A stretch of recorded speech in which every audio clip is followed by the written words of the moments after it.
السلام علیکم پیارے بچوں، کیسے ہیں؟ مجھے پتہ ہے آج کے سبق کا آپ لوگوں کو بڑی بے چینی سے انتظار ہے۔ اس میں ہمارے پاس آج کچھ راز بھی کھلنے والے ہیں، تجسس ختم ہونے والا ہے، عملی کام شروع ہونے والا ہے۔ اس کے ساتھ ساتھ ایک بات اور بتاتا ہوں، آج جو آپ کو ہوم ورک ملنے والا ہے وہ بڑا دلچسپ ہوم ورک ہے۔ اس کے بارے میں آپ کو میں جس وقت ہوم ورک دوں گا ایک بڑے مزے کی بات بھی بتانے والا ہوں، ٹھیک ہے بچوں؟ تو آئیے شروع کرتے ہیں، سبق ختم کرتے ہیں۔ اس سے جو باتیں سیکھنی ہیں، نتیجے نکالنے ہیں وہ نکالتے ہیں، پھر ہوم ورک ملے گا، اور ہوم ورک کے ساتھ جو میں بڑی زبردست بات بتاؤں گا اس سے بھی ہمیں کچھ نتائج بھی ملیں گے اور بڑا مزے کا ایک واقعہ بھی سننے کو ملے گا۔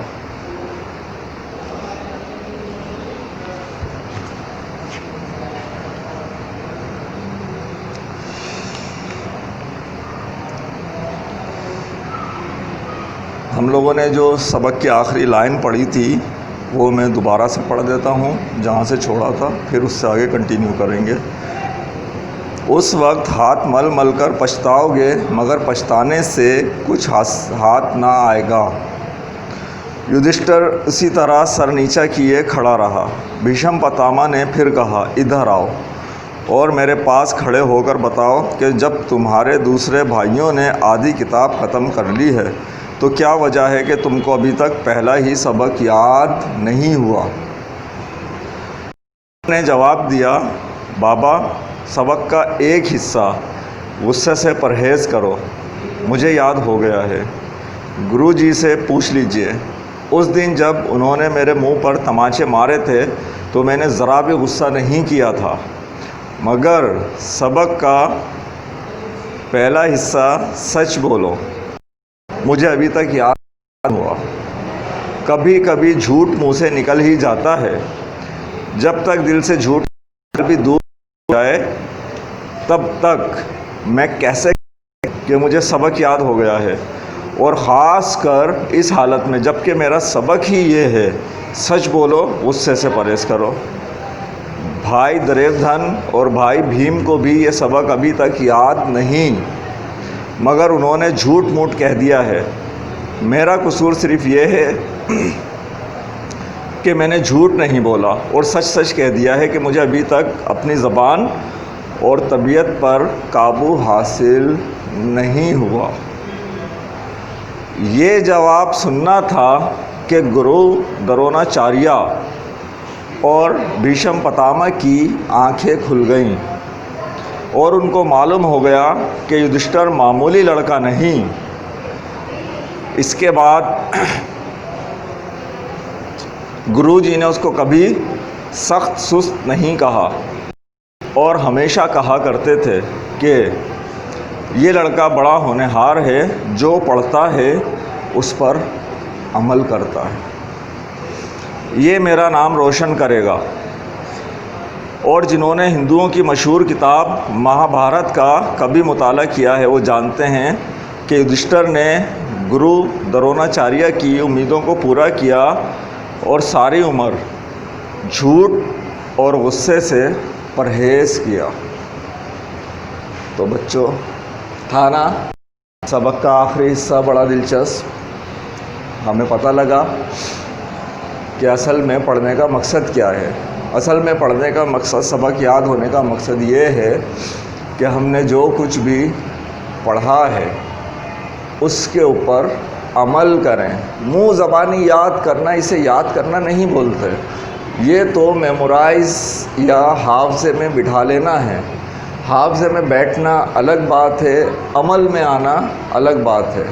جبکہ یہاں پر جو ہمیں اس سبق سے سبق ملا وہ یہ ہے کہ پڑھنے کا اصل مقصد یہ ہے کہ جو بات ہم نے پڑھ لی، سیکھ لی، ہمارے ذہن نشین ہو گئی، اب اس کو ہم اپنے عمل کے اندر لے آئیں۔ اگر عمل میں لے آئے ہیں تو وہ بات ہمیں یاد ہو گئی ہے، عمل میں نہیں آیا ہمیں یاد نہیں ہوئی ہے۔ اب ہم اپنے متعلق خود فیصلہ کر سکتے ہیں کہ ہمیں کتنی باتیں آج تک یاد ہوئی ہیں اور کتنی باتیں یاد نہیں کہ بچوں تھا نا بڑا سبق. ابھی ہم تھوڑا سا اس کا کام کریں, کلاس ورک کریں, ہوم ورک لیں, پھر میں آپ کو وہ مزے کا واقعہ بھی بتاؤں گا.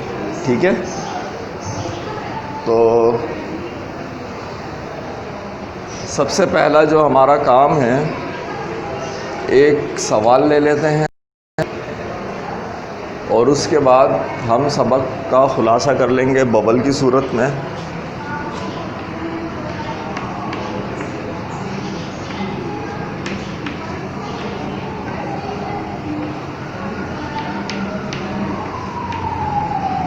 ٹھیک ہے بچوں, تو سوالات میں ہمارے پاس سوال کیا ہے؟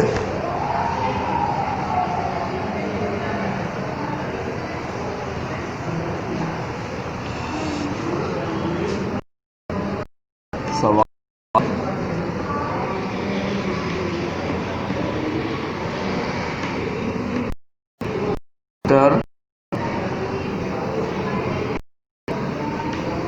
ہر روز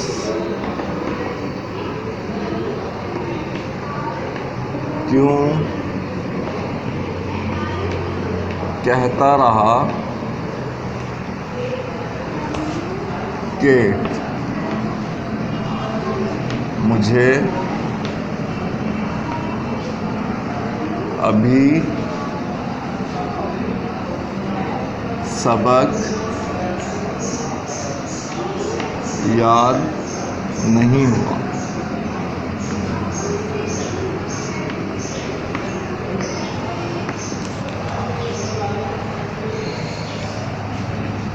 اور یہ کہنے سے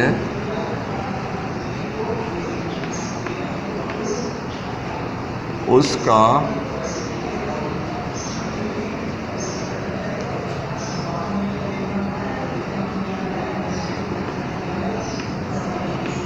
حقیقی مفہوم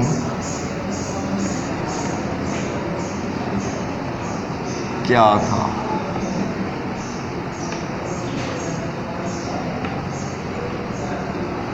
ٹھیک ہے بچوں, یہ سوال ہو گیا. ایک سوال اور لیجیے.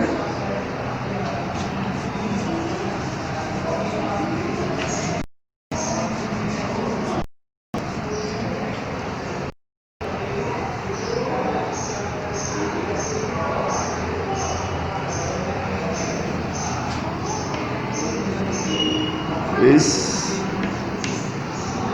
واقعے سے, کون سے واقعے سے؟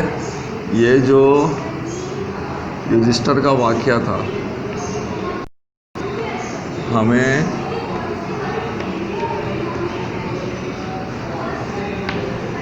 تعلیم کا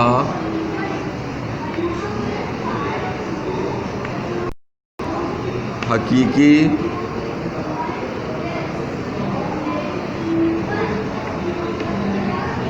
مفہوم کیا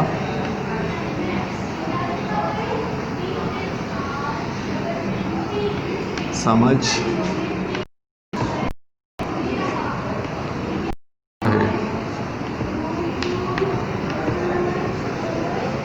ٹھیک ہے بچوں, یہ ہمارے سوالات. اب اس سبق کے موٹی موٹی باتیں خلاصے کی صورت میں اگر ہم دیکھنا چاہیں تو وہ کیا ہے؟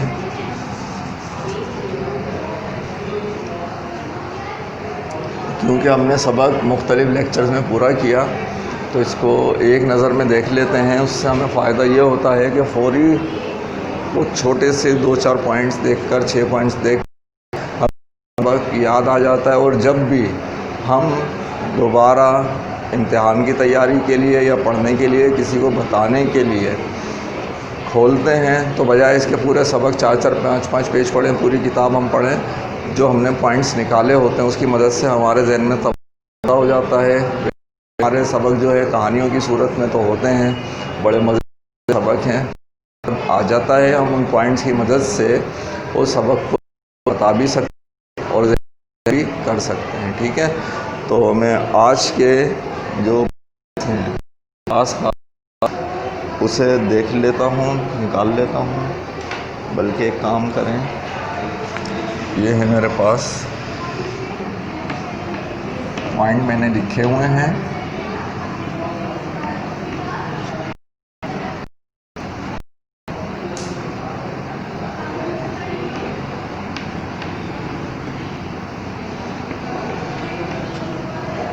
ٹھیک ہے, اس کو ہٹا دیتے ہیں یہاں سے, اور یہ یہاں پر ہمارا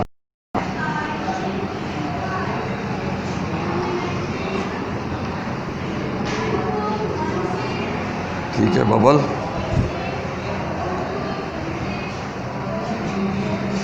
پہلا جو تھا ہمارے پاس, بچے تعلیم حاصل کرنے گئے تھے تو کورو اور پانڈو کی تعلیم کی ابتدا. ٹھیک ہے بچوں, ایک پوائنٹ تو ہمارے پاس یہ آ گیا. پھر بچوں کو جو پہلا سبق ملا وہ کیا تھا؟ پہلا سبق, پہلے سبق کے 2 حصے تھے. وہ 2 حصے کیا تھے؟ ایک تھا سچ بولو,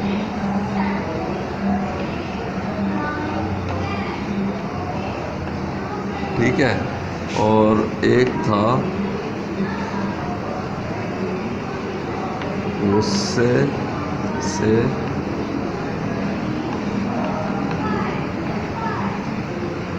پرہیز کرو.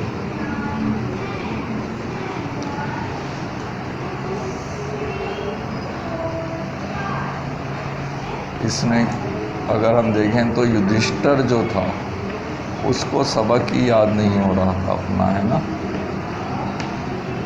یدھشٹر کو سبق یاد نہ ہوا.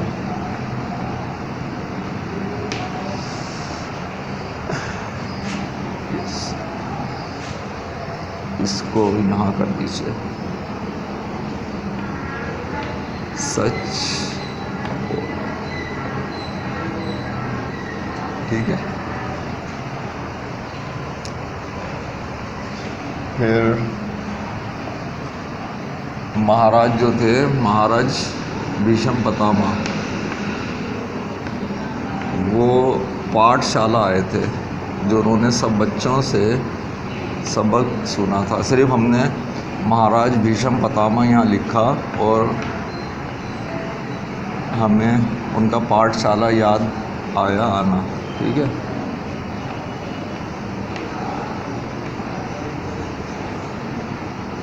پاٹھ شالا ان کے دھرم, یہ سمجھ لیجیے پڑھنے لکھنے کی جگہ, سیکھنے کی جگہ پاٹھ شالا آئے. ٹھیک, تو اس سے ہمیں وہ پورا ہی واقعہ یاد آ گیا. دیکھیں یہ ہے پوائنٹ کہ ہمیں اس سے پوری بات یاد آ گئی. کیا انہوں نے سب سے سبق سنا, ایک ایک بچے نے سبق سنایا, فرفر سنایا, لیکن یدھشٹر نے اپنا سبق نہیں سنایا. پھر کیا ہوا تھا, مہاراج نے جو ہے وہ سبق یاد نہ ہونے کی وجہ پوچھی.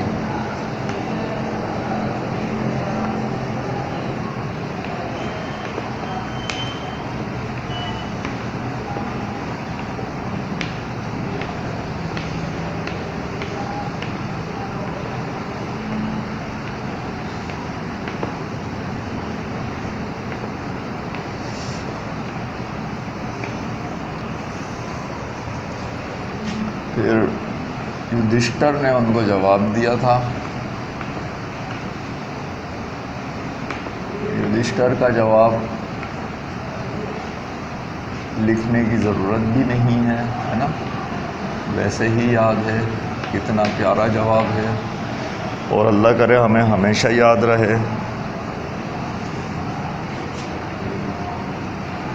اور